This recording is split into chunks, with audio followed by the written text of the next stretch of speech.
Rafa. Oh my god.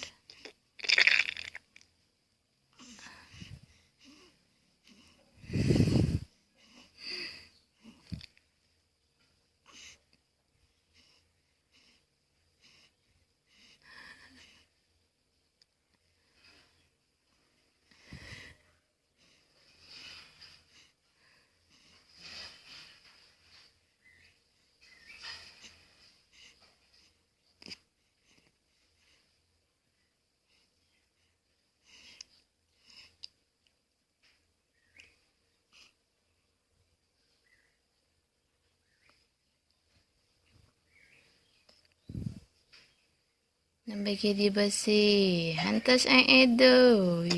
Aduh.